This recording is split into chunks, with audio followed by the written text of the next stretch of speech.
अस्सलाम वालेकुम। कैसे हो बच्चों? आशा करती हूँ सब ठीक होंगे। बच्चों, हम आज चौथा पाठ के बारे में जानेंगे। हम पिछली कक्षा में चौथा पाठ क्या था? भारत है मेरा घर। इसका अध्ययन करें बच्चों, है ना? इसका अध्ययन करें। यानी भारत में रानी बिटिया कहाँ गई थी? भारत में थी। और वो कहाँ से? दिल्ली में रहकर वो कहाँ घूम कर आई थी? चंडीगढ़ से जयपुर से रामेश्वर से फिर वो अपने घर को लौट आई थी। इस तरह से वो भारत देश में रहकर जगह जगह घूम कर आई थी।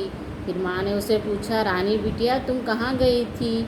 तो उसने झूठ कहा, क्या कहीं नहीं गई माँ, मैं तो थी घर के अंदर। तो उसकी माँ हैरान होकर कह रही थी कि ऐसा झूठ, सरासर झूठ नहीं माँ, मैं तो घर के अंदर ही थी। क्यों? क्योंकि भारत के राज्यों को भी, यानी वो हमारे देश को अपना घर कह रही है, इसलिए वो घूमकर आई कहकर इस तरह से बता रही थी। तो आज इस पाठ से संबंधित हम अन्य ग्रामर व्याकरण देखेंगे बच्चों। यहाँ देखिए, हम शब्दार्थ भी देखे थे पिछली बार। क्या था शब्दार्थ? बिटिया, डॉटर, लौटना, कम बैक, पूछना, आस्क, अंदर, इनसाइड, सरासर, अटरली, माँ का अर्थ है मदर, पहुँचना, रीच, घर, होम, बाहर, आउटसाइड, झूठ, लाई, सच, ट्रुथ, कहीं नहीं, नोवेयर। ये हमने शब्दार्थ हम पिछली कक्षा में ही जब पाठ का अध्ययन करे थे तभी आपको ये कार्य दिया गया था बच्चों कि आपको हिंदी की नोटबुक में 1 टाइम लिखना था। और आज हम पाठ से संबंधित अधिक व्याकरण देखेंगे। सही विकल्प चुनिए, यानी विकल्प यानी ऑप्शन, सही विकल्प यानी सही ऑप्शन चुनिए। रानी बिटिया कहाँ से घूमने निकली थी बच्चों? दिल्ली से, चंडीगढ़ से, जयपुर से, रामेश्वर से। तो कहाँ से निकली थी? दिल्ली से निकली, चंडीगढ़ से निकली। देखिए यहाँ पर रानी बिटिया चली घूमने, दिल्ली से आगे बढ़, यानी वो कहाँ से निकली? दिल्ली से। दिल्ली को टिक करिए इस तरह से पेंसिल से। फिर चंडीगढ़ से रानी बिटिया कहाँ गई? दिल्ली से वो चंडीगढ़ गई। चंडीगढ़ से कहाँ गई? जोधपुर, जयपुर, उदयपुर, राजकोट। चंडीगढ़ से वो कहाँ पहुँची? जयपुर। रानी बिटिया घर किसे कहती थी अपना घर? अपने गांव को, अपने घर को, भारत को, या फिर अपने स्कूल को? तो अपने भारतवर्ष को, यानी भारत देश को अपना घर कहती थी। ये है 3 विकल्प। सही विकल्प है, पहला है दिल्ली से, दूसरा है जयपुर और तीसरा है भारत को। यहाँ पर पंक्तियाँ, दूसरा बिट है, पंक्तियों को पूरी कीजिए, यानी ये पोएम्स की कविता की लाइन्स है, इसे आपको पूरी करना है। चंडीगढ़ से जयपुर पहुंची, उसके बाद क्या था? चंडीगढ़ से जयपुर पहुंची, जयपुर से रामेश्वर, यहाँ पर लिखना आप लोग को, ठीक है?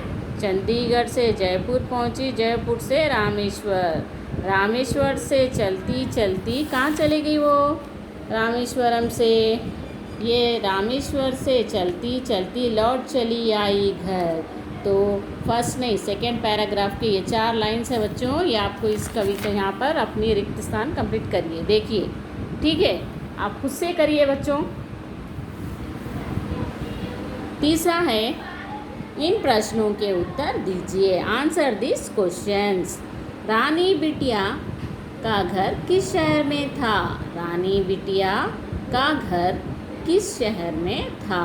शहर यानी सिटी। तो क्या है उत्तर? रानी बिटिया का घर दिल्ली शहर में था। कहाँ था? दिल्ली शहर में था, उसका घर दिल्ली शहर में था। फिर से एक बार दोहरा रहे हैं, उत्तर देखिए। रानी बिटिया का घर दिल्ली शहर में था, पहला उत्तर है। दूसरा है, रानी बिटिया किन किन स्थानों से घूमकर आई थी? कहाँ से घूमकर आई थी? पहले वो दिल्ली से चंडीगढ़ गई। रानी बिटिया कहाँ से गई? चंडीगढ़ गई, जयपुर और रामेश्वरम से घूमकर आई थी। देखिए अच्छे से, रानी बिटिया बच्चों हम आपको अलग से नोट्स नहीं भेजेंगे, आपको वीडियो जो दिखा रहे हैं उसके ज़रिए ही आपको आपकी नोट्स कंप्लीट करना है। पहले पुस्तक में लिखिए, उसके बाद हिंदी नोट्स में लिखिए।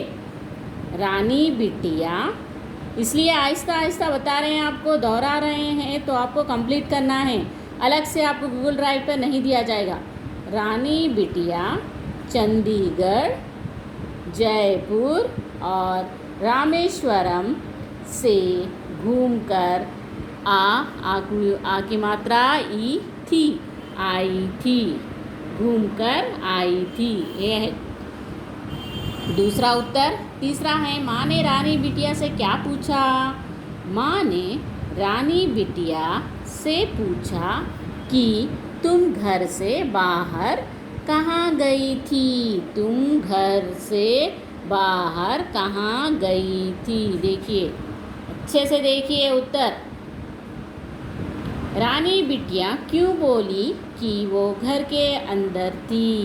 रानी बिटिया क्यों बोली कि वो घर के अंदर थी? चौथा उत्तर है, रानी बिटिया इसलिए बोली, रानी बिटिया इसलिए बोली कि वह घर के अंदर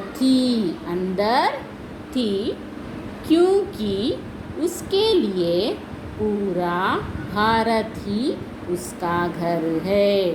क्योंकि उसके लिए पूरा भारत ही उसका घर है। ये है 4 प्रश्नोत्तर बच्चों। एक बार फिर से अच्छे से देखो, देख के आपकी नोटबुक में, टेक्स्ट बुक में कंप्लीट करो।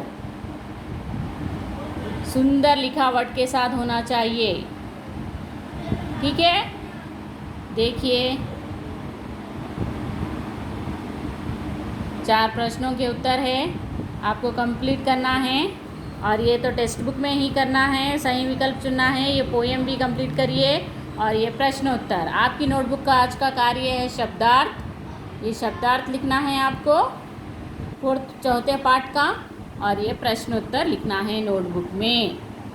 देखो अच्छे से, आपको ये नोट्स कंप्लीट करना है, ठीक है? अगला भाग अगली कक्षा में। धन्यवाद।